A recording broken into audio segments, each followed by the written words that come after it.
annual wedding. And Coach, thank you so much for taking the time. Great to talk to you. Hey guys, thank you guys for having me on. I love what you all are doing for the local athletes and the coaches in this area, and just getting the word out about their programs. It's awesome to hear you guys go on and talk about the stats and things like that. It's great. So first and foremost, I mean, having you on, it brings a unique interview because you've had the experience of so many different athletes. But kind of just go over what you do for the Austintown community as strength and conditioning coach, and what your kind of role is in the community. Yeah, so I'm the director of strength and conditioning for the Austintown local school district. My main job is basically to prepare our athletes for competition and make sure that they're healthy and resilient, and can meet the demands of their sport. So for me, I work with 7th through 12th grade. When I initially got here, it was 9th through 12th.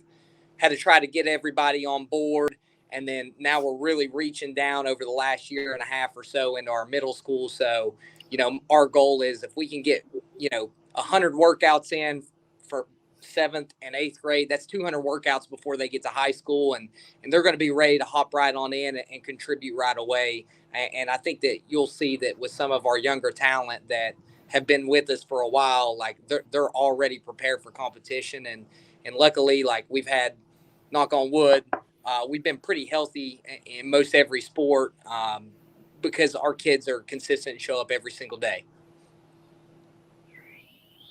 Sorry, I lost the mouse there for a minute. You were honored as the Ohio Strength Coach of the Year, and I want to get this acronym right because there's a lot of letters, by the NHSFCA.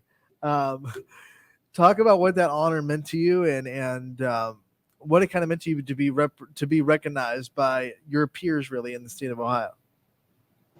Yeah, it was. When I got the phone call, like, it took a second for it to kind of sink in, because I think that, I took a chance. I moved up here. If you can't tell by my accent, I'm not from here, but I moved 8 hours away to take this job and to kind of take a chance on myself because I felt like I was prepared. So I think it's a culmination of that belief in myself and the program that I wanted to build here at Fitch after meeting and going through the interview process.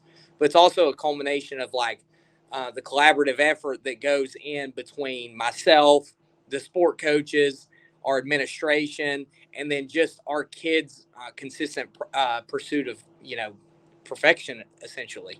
So it was very humbling that my peers not only recognize me, but recognize what we're trying to do as a whole athletic department. What kind of culture were you trying to set in place when you did take this job and you came over to this? And I guess to also say, what does it mean to get the community support from Fitch as you have?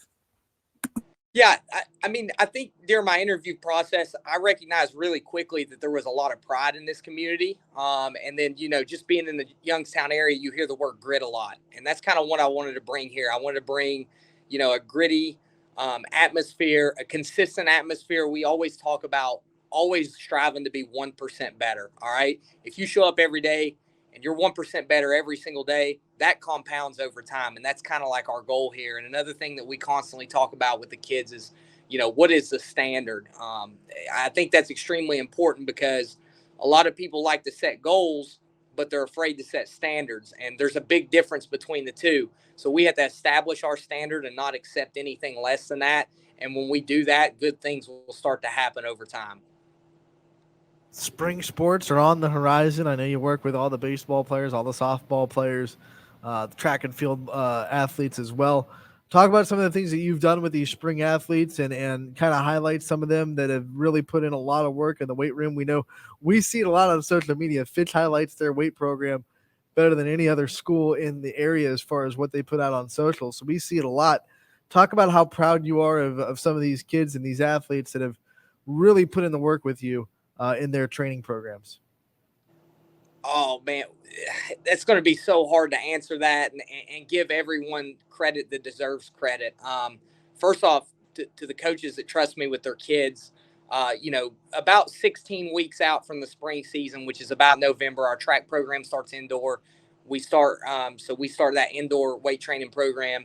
And then we also start our preseason training program for baseball and softball. And just to see the consistency that the kids have between November and February is amazing because, you have Thanksgiving break there, you have Christmas break there, you've got New Year's. I mean, there's so many opportunities for them to say, oh, I can't make it because of this, or I can't make it because of that. And those three programs have really strong cultures in terms of training, and then what the sport coach, the expectations that they set. So just having them show up every day, training to get more explosive, training to get faster, training to get stronger so we can have a little bit of injury resiliency has been awesome. To highlight a couple kids, I don't want to miss anyone. Obviously, like, Maddie T, she's been awesome. We kind of had like a little sad moment the other day when we were at team photos, and I said, like, hey, we got to make sure we get a picture together. Like, you're an OG, like you're an original one from when I first got in here, one of the first ones that kind of bought in. Let's see here. Baseball Did you wise, teach her to drop the weights with authority too? Like, it was when she read that personal record, it was like a mic drop. Like, that's it. I yeah. loved it. She's just extremely focused. And she wants to be great. I think Seton Hall is getting an absolute steal with her at Division II, because I definitely think that she's a D1 caliber player. Her work ethic is really unmatched. I mean, all the girls are like, they know who Maddie T is. Oh, did Maddie T lift that? I don't know. You know what I mean? And boys wise, like we've really had a group of seniors with the boys baseball team that stepped up. Hopefully I don't miss anybody, because like I said, I got 600 kids between my high school and my middle school. It's crazy. But Mikey Sortino, Jake Coral, Josh Lowe, Brandon Popio, Brandon Stevenson, like we've really got some kids that like dialed it in, and those guys, not only from a coach's aspect, from a player aspect, they tried to develop a great culture in the baseball room, and it's been great. And then, in terms of track and field, wow, there's so many great kids in that room. I mean, if you look at that room and the culture that they got, like, it's expected that you have 100% attendance year round. And that's just the standard. Coach Steiner does a great job. Coach Damon, our head girls coach, does a great job in running the distance program. And then, so many kids. I mean, names you've heard from football, Tyler Evans. You've got some kids that are track only, that I think that I hope to see pop onto the scene. James Souls, Jared Brown, Adam Emmerich's going to be a senior. We got a really good potential 4x1. You got Jade Neely, Donnie Ellis, Brody Herman, Dan Evans, Cam Smith's out. And then the girls are the epitome of consistency and like a really special group that like to push each other and see each other succeed. And, I'm going to try not to miss any there, but, you've got Caitlin Leedy, Aiden Conley, Chloe Baraducci, Grace Schmack. Those are some of the throwers, some of the other sprinters, Savannah Jones, Deonne Thompson. I mean, we got some young 8th graders that have been in there and been up in the fold with high school because they're so committed. Like, it's really hard to name all these names. Miranda Sherwood, Chloe Smith. I just don't want to miss anyone, man. I mean, we're lucky. We got a lot of great kids. Talking about that too, I mean, going from sport to sport, I gotta imagine strength and conditioning varies and it changes. So talk to me about how you kind of cater to each sport and each athlete individually, because even athlete to athlete, we're starting to learn with sports science are different and their bodies train different. Yeah, so for what we do at the level that we do from 7th to 12th, I think that 80% of what we do is the same across the board. I think the 20% that it varies is between the coach, or excuse me, not the coach, but the athlete and the particular sport. And what I mean by that is, you're going to look at a sport and where they're at in their competitive calendar, and you need to make sure each sport has a particular time that they want to peak at. And based upon, the talent and the skill and et cetera that you have a pretty good general idea of what that particular point in time is. And then you want to make sure that they're prepared to peak at the right time. They're not overtrained or undertrained, and they've been getting the right amount of stimulus to make sure they're prepared to peak, maybe at districts for us or regionals or whatever it may be for that particular sport. And then I think the other 10% of that out of the 20 would probably be injury reduction. So you have every sport has what we call their global aspects of injury. So, in soccer, it's ACLs. Okay. So we need to make sure that we're training and addressing that. But what are we seeing at a local level? And what I mean by that is locally with our particular team, what injuries are we seeing? Okay. And how can we kind of manipulate our training to address those particular injuries, within our own. And then there'll always be little individual switches here and there for the athletes, hey, something don't feel right with my hamstring, my shoulder don't feel right. So what substitutes can we put in to make sure they can continue to train at a high level? You mentioned earlier how the coaches trust you with their athletes. I'm wondering how much communication you have with the coaches at Fitch. Is it like they come to you in the off season, they help you build a plan for what they want their athletes to get better at the next year? Or is it pretty much like the coaches just send their athletes to you and say, you mold them and then we'll take them from there? Is there a lot of communication with the coaches, or is it kind of a separate thing? No, I would say that there's a lot of communication. I mean, I talk to a majority of our coaches on a weekly basis. We don't expect the coaches to show up every single day here in the weight room, just like they wouldn't expect me to show up every single day to their practice. I trust them to do their jobs, and they trust me to do my job. There will be things that we sit and talk about. Hey, what areas do we feel we're weak in? What areas do we need to improve in? And here's how we're going to address it. But we see our coaches at least once a week, and it's nice because when the coaches stop in, it shows the kids that it's important. When you don't show up at all throughout the whole off season, you can say it's important, but you have to show it's important. And I think that's why the culture here at Fitch is so good, because all our coaches come in and show that it's important. They don't just talk about it, that they make the effort to show the athletes that they're expected to be there. At the end of the day, like in the off season, none of it's mandatory. We cannot make it mandatory, but I think that the culture of the programs, the culture that I've tried to build, the culture that the players are kind of part of now, it's expected that you're going to be there. It's not mandatory, but it's mandatory if you want to be great. Talking about the fact of having just a beautiful facility too to train in right there next to the high school, right there next to all the fields. I mean, it's a nice thing for the school because it shows the community bought in, the community continues to support the school. So what does it mean to you to have these kind of facilities, and what do you think it means to the kids to have access to these kind of facilities to train in and to be trained by you going through their high school careers? Well, we do have great facilities. We're very blessed here with the facilities that we have. I know I just had someone come up, a family friend, and he's a D2 coach, and he said down south, and he's like, I cannot believe like the facilities that you have. Like your high school is nicer than our Division II, athletic programs facility. So they're extremely blessed. I think that they know how lucky they are, but then sometimes they'll go to another program and on a visit, and then they'll come back and they'll be like, oh, coach, our weight room's so much better, like, and things like that. And like, that's kind of cool to hear, because my goal was when I came here, run it like a Division I program and try to provide our kids with the best experience possible during their 4 to 6 years here with us. Obviously, you're the director of strength and conditioning, but we know you can't manage all those athletes by yourself. There have to be people that work with you. Talk about the people that work with you in this strength and conditioning realm, and the people that kind of help you build up these athletes.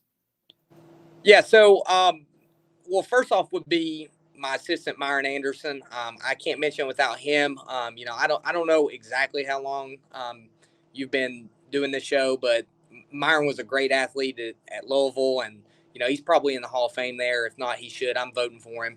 But went to YSU, ran track, was a very successful track athlete and a very successful track program there at YSU. Went on to get his master's. He actually came to me as an intern and then worked all summer, and it was kind of one of those things like, when you have really good help, and you got to try your best to keep them around in some way, shape, or form. I always say, like, if I have an intern that leaves and a kid asks me, hey, where is so and so? Okay, I know I have something good. If they're wondering after one day where that individual is, that individual has had an oh man, the word just left left my mind, but that they've had an impact on that athlete, and we need to do whatever we can to keep him around. So Myron does a great job for us. He runs some teams on his own now, begin programming and things like that. He's a guy that I know that if I can't be there, I have to step out for this. I have computer work to do, or I have this, that I know that it's not going to skip a beat. The kids know the standard. He knows the standard, and it's going to continue rolling on. I've had so many awesome interns that have had an impact on this program. We have kind of like I don't know to call it a partnership, or, we got a good relationship with YSU and the kinesiology department there. And they kind of help me get interns that are looking into the strength and conditioning field. And I've had so many. I think I'm at 15 or 16 total now for the time I've been here. We typically have about 2 or 3 a semester, and they just come in and they buy into what we want to do, and they try to understand our standard and our expectations, and they try to carry our program forward. And really, they don't understand how valuable they are, because chances are, like, they could be the weakest link in the coaching chain, because they're growing and they're learning and they're developing. But that's so important, because they have to hurry and develop quickly. And they come here and they don't stand and hold a clipboard. They get in there, they coach, they develop relationships, and they're a huge part of our program. I think yesterday at football we had 60 some kids in the weight room at the same time. And, we're going on the whistle. We're trying to have them make a move with tempo and pace and get through the workout, make sure we get the whole lift in. And they're a vital part of that, because I can't coach 60 people at once. So, for football, we have me, Myron, my 3 interns this semester, Delaney, Brenna, and Mo. And, there's 5 of us in there with 60 student athletes. So now it goes from 1 to 60 to 1 to 12, coach to athlete ratio. And that is just so huge on ensuring that kids are doing things with correct technique. They're getting coached, they're getting addressed, especially when it's hard to make it throughout the whole room in that short of a time span, while we're going.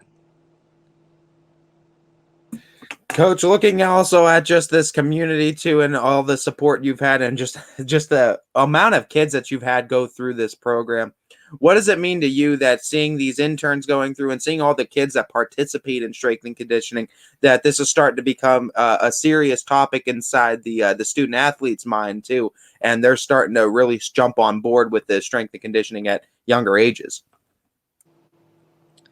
Yeah, it's extremely important. I think that you can't underestimate the impact of 50 extra workouts. I do think that our 7th and 8th grade participation is pretty good, and those kids that come are really extra committed. But I think that, like, Myron does a great job with the middle schoolers of putting out a program and a standard where they want to show up every single day. And then the interns really get to kind of dig in with that and develop, because there's not a better, way to develop as a coach is to work with someone that's really like green, in the weight room. And what I hope is that we continue to have interns also that move on and become physical therapists, become chiropractors, become strength coaches, and they can go out and have the opportunity to have that impact somewhere else, where maybe there's a school or a community that's not lucky enough to have what we have here at Austintown. And I think, eventually in our profession, the goal should be every high school should have a strength and conditioning coach that's certified there. Coach, thank you so much for taking the time to join us today and giving us a little bit of a peek inside of what goes on in the strength and conditioning program at Austintown Fitch. You do an amazing job. Once again, named the Strength and Conditioning Ohio Coach of the Year. So that's obviously a big nod towards you, and backs up all the things that we know about you from Austintown Fitch. Thank you so much again for the time, and good luck on this spring season. Hey, I appreciate it, guys. Good luck to you guys. Looking forward to having you all down to the softball, baseball, and track meets so we can meet up face to face. It'll be awesome. Sure will be, Coach. I'll talk to you later. All right, see y'all.